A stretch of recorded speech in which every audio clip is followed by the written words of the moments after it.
عبد الشکور ہے اور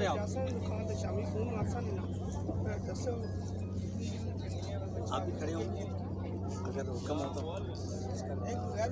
اچھا جی ماشاءاللہ اللہ پاک جو ہے نا مہربانی فرمائی اللہ پاک نے کہ ہمیں یہاں آنے کی توفیق نصیب فرمائی جہاں پر رسول اکرم صلی اللہ علیہ وسلم کے پاؤں مبارک لگے.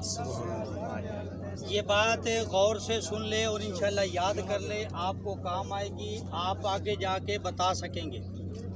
اویس بلال ٹریول کا ٹور الحمدللہ اس جگہ پر آ گیا ہے جہاں پہ اسلام کی دوسری جنگ ہوئی.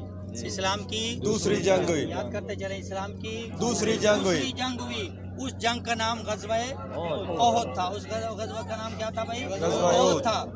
رسول اللہ صلی اللہ علیہ وسلم یہاں پر تشریف لائے.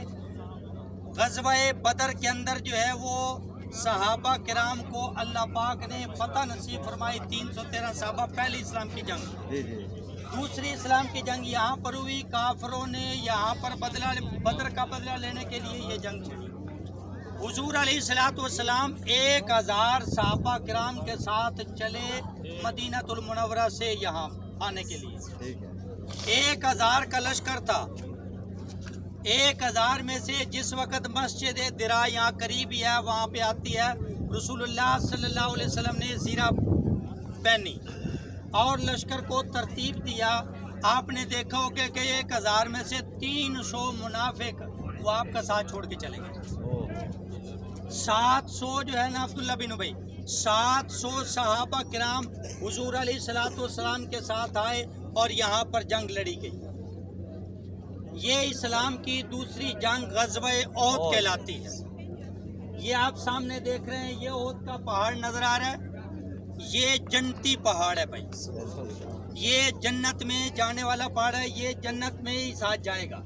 بقایا پہاڑ روئی کے گالوں کی طرح اڑ جائیں گے. یہ پہاڑ کہاں جائے گا بھائی؟ جنت میں. اور یاد رکھیں کہ اس پہاڑ کی جو چوڑائی ہے وہ کتنی ہے بھائی؟ 7 کلومیٹر لمبائی ہے اور 3.5 کلومیٹر چوڑائی ہے. آدھا یا 1 کلومیٹر اس کی اونچائی ہے. اور رسول اللہ صلی اللہ علیہ وسلم نے اسی پہاڑ کے بارے میں فرمایا کہ یہ احد مجھ سے محبت کرتا ہے اور میں احد سے محبت کرتا ہوں اور یہ قیامت والے دن میرے ساتھ جنت میں جائے گا. سبحان اللہ. دوستو یہاں پر جب جنگ لڑی گئی, حضور نبی کریم صلی اللہ علیہ وسلم نے یہ ٹیلا آپ دیکھ رہے ہیں بھائی جس کو جبل رومات کہتے ہیں. جبل رومات. یہاں پر حضور علیہ الصلوۃ والسلام نے 50 صحابہ کرام کی ڈیوٹی لگائی تھی. یہ آپ کتابوں میں آج تک پڑھتے رہے, آج گنہگار آنکھوں سے دیکھ رہے ہیں. اس پہاڑی پر حضور نے 50 صحابہ کرام کی ڈیوٹی لگائی کہ میرے صحابہ فتح ہو یا شکست تم نے یہ پہاڑی چھوڑنی نہیں ہے. لیکن جو ہے وہ اچانک جو ہے مسلمانوں کو فتح ہوتی ہوئی نظر آئی اور کافر بھاگتے ہوئے نظر آئے. تو یہ جو 50 صحابہ کرام یہاں پر کھڑے تھے وہ کہنے لگے کہ اب جو ہے فتح ہو گئی ہے, مال غنیمت اکٹھا کر لیتے ہیں. اکٹھا کرنا شروع کر دیا تو انہوں نے بھی ایسے کرنا. اس میں سے بتاتے ہیں علماء کہ 40 لوگ جو ہے وہ اتر کے آ گئے. بقایا 10 نے کہا کہ نہیں, ہمارے نبی نے فرمایا تھا کہ فتح ہو یا شکست ہم نے یہیں کھڑا ہونا. تو جیسے ہی یہاں سے وہ صحابہ کرام نیچے آئے اور کچھ تھوڑے سے رہ گئے تو اسی پہاڑی کے پیچھے سے حضرت خالد بن ولید جو اس وقت تک مسلمان نہیں ہوئے تھے, ان کو سیف اللہ کا بعد میں لقب ملا کہ یہ اللہ کی تلوار ہے. ٹھیک ہے, سیف اللہ. انہوں نے آ کر حملہ کیا تو مسلمانوں کی جو فتح تھی وہ شکست میں تبدیل ہو گئی. مسلمان جو ہے وہ مغلوب ہو گئے, کافر غالب آ گئے. اور یہاں پر جو ہے اس میدان, یہی میں میدان جنگ لگا تھا اور یہاں پر جو ہے وہ 70 صحابہ کرام شہید ہوئے. کتنے شہید ہوئے بھائی؟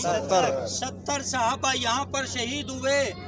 اور یہی وہ جگہ ہے جہاں پر نبی کریم صلی اللہ علیہ وسلم کے دندان مبارک شہید ہوئے تھے اور یہیں حضور زخمی ہوئے اور یہیں سے حضور کو لے جایا گیا اس پہاڑ میں. وہ سامنے آپ کو نظر آ رہی ہے وہ پیلی سی جو ایسے ڈبہ سے نظر آ رہا ہے, اس مکانوں کے اوپر